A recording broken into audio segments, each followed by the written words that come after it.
We'll never know what's real anymore. The latest tech that's going to change the world. This is the Apple Vision Pro. And Breakthrough Streamer of the Year has this to say.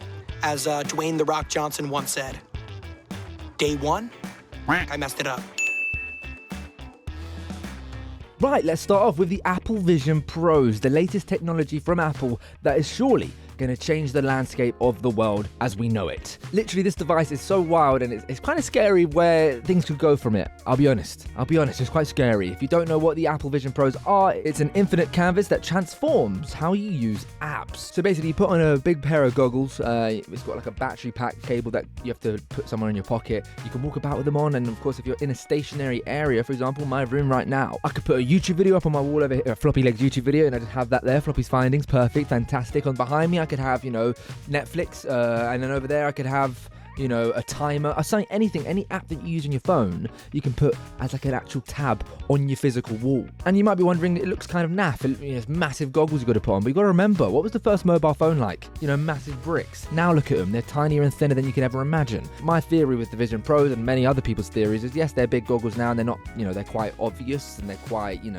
off-putting maybe, but in the future, it'll be as simple as wearing glasses. Simple as wearing glasses, and now you have access to all these apps right in front of your very eyes. Rather than picking up a phone, you can now just go bloop, bloop, bloop, and now you've got the app right there. If you think this won't become a norm, then you're a fool. Of course, in 2024, the Apple Vision Pros have now come out. They're around $3,500, and they can only go up from there, which is absolutely bonkers. So it's very outpriced for a regular person, but in the future, that will go down, and the product will get better. So I feel like in let's say 10 years time, it'll be very strange not to see someone have one of these goggles or these glasses on in the future. We use our phone for all of the things that we could use this Apple Vision Pro for. Yes, you could put up a YouTube video here. Yes, you could put up, open a tab for a timer, things like that. However, imagine you could just attach it to different areas in the room. Say you're cooking. I seen a video of a Ryan Trahan. He was cooking a meal. He had a Gordon Ramsay tutorial YouTube video up on the side, and he was boiling some pasta, and he had a timer on it just above it. Now, those are things that you could easily do with your phone, but you'd have to swipe off, go to a different tab. This is just a more efficient way to use it in a real life scenario. It's up to you guys whether you think that's a good thing and that outweighs the negatives. The negatives,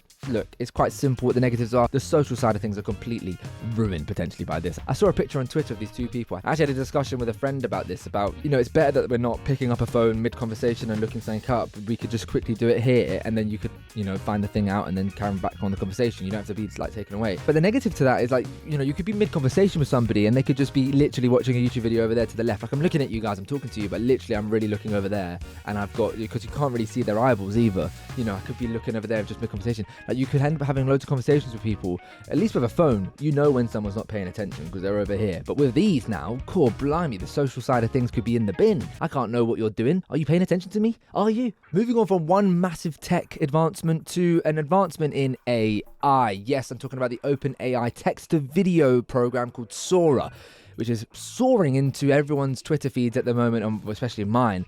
It is literally unbelievable what they can do with this. If you're unaware, we've spoken about this in the past, but AI, obviously the advancement in ChatGPT and things like that are massive, and it's never going to go away. We've got now an advancement in text to video. Of course, there was text to pictures. I've seen loads of stuff like that. You could say something like, even on my stream actually recently, I've added a bot called Tangia where you can give bits, and you can literally make an AI image appear. Yes, in the past, we've seen text-to-video sort of things been done before. There's this famous video of someone asking AI to show a video of Will Smith eating spaghetti, and this is how it came out. However, now that advancement in just a year has gone leaps and bounds. I'm about to show you a video.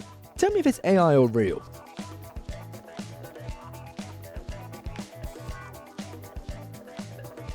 So what do you think, AI or real?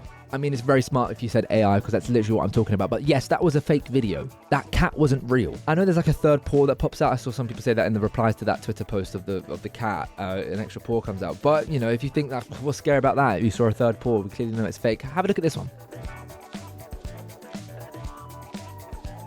And this one. And this one. You get the gist of it, guys. These videos are spitting images of real life. That dog looked like a dog. Do you know what I mean? Didn't look any different. I literally saw that video when I first saw it on my feed, thinking, why is it just a cute puppy? It's cool. Then I actually read the caption, and it said, "This has been made by Sora, the OpenAI text-to-video software." Then I started to think, oh my god, yes. the advancement from a year has gone from this to that, where can it go from here? This advancement in a year is better than anything here. So we're going away from just like a ChatGPT thing, writing down a script, to could you make me a short film? Literally, I was tempted to type into Sora, just like make a YouTube video for me. Just to see what happens. Just see what comes out. But of course, that's what I found out. I saw this advancement, and my main thing about this one is, this is the first time I've seen anything to do with AI where I was actually bamboozled. Like, I looked at this video and I said, that is a dog. Like, I was sure of it. Normally I'm the person that says these AI advancements, you know, they're gonna, you know, the voice changes, the AI voice sort of thing, you can tell when it's not a real one. And maybe the older generations, maybe on a Facebook, do you know what I mean, will see or hear a video of a famous person saying XYZ and think it's real, and then be like, can't believe they said that. Whereas like me, you know, I'll be like, nah, I can identify that was fake, and you can clearly tell here and there. This is the first time that I looked at it and I was like, yeah, I had no idea. And that's the scary part, because, you know, when you stop being able to identify them as AI and not, the amount of fake news and the amount of things that could spiral out of control, oof. But I just feel like the spread of conversation and just like fake conversation about these things could just spiral, especially people in the limelight. People could end up, there's so many different things you could do with this. There's things you can do good with it though, but you know, humans and all, it's probably going to be a bad thing that they use it for. But you know what, let's move on. And yes, there were videos of fake dogs. Those were videos of fake dogs, those are AI. But this, I'm 99.9% sure that this isn't a fake video of a dog. Have a look at this. Floppy's finding of the week.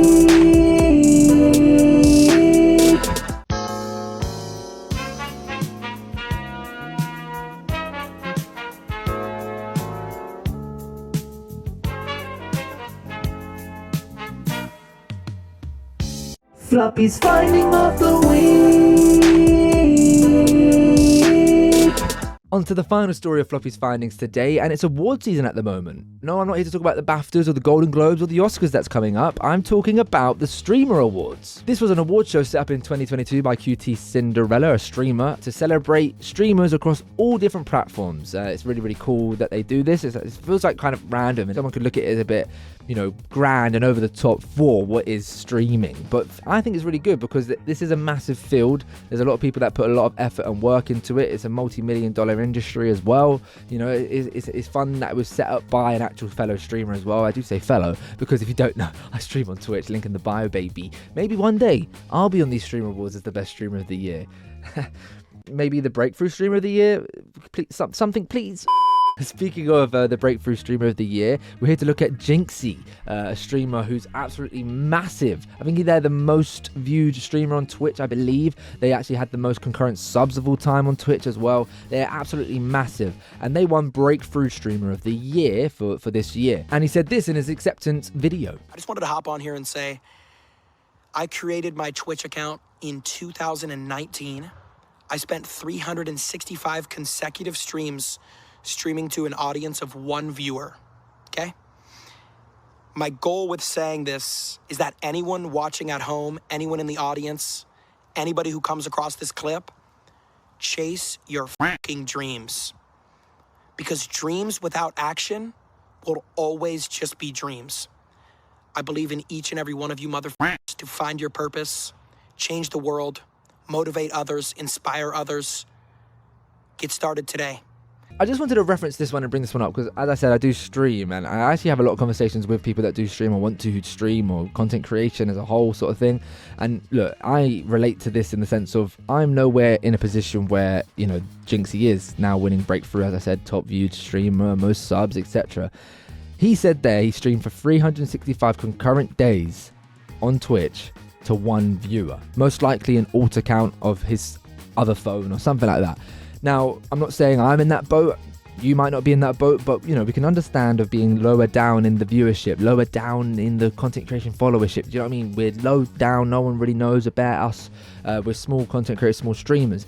And it's just that idea of what he's saying there is like, that does sound a bit cliche. Don't give up on your dreams. But it's true in the sense of like, if you just keep at it, make the changes that you need to change to adapt your content to hopefully push it forward. Because if you do the same thing, it's like what Einstein said, insanity is doing the same thing over and over again and expecting a different outcome. Jinxie actually was one of the streamers that I remember being praised very highly for utilizing social media platforms like TikTok to uplift his streaming and his content creation as a whole. I think a lot of people only identify somebody when they've made it across all different platforms and across all different fields of life, but especially within the streaming and content creation. You look at someone like a Jinxie who has X amount of viewership. Were you aware of them during when they started and did a bunch of years of nothingness to nobody? Do you know what I mean? The perception of these streamers isn't that they had 4 years, 5 years, 6 years, 7 years, 8 years, 1 year, 2 year, whatever of pre-existing work in this area without the success. You've got to put in that groundwork and then adapt your content, get better at it, and then it will grow. And that's my mindset for 2024 and so on. So there we have it. Thanks for watching this video. Make sure you subscribe if you haven't subscribed already, and I'll see you when I see you. Bush.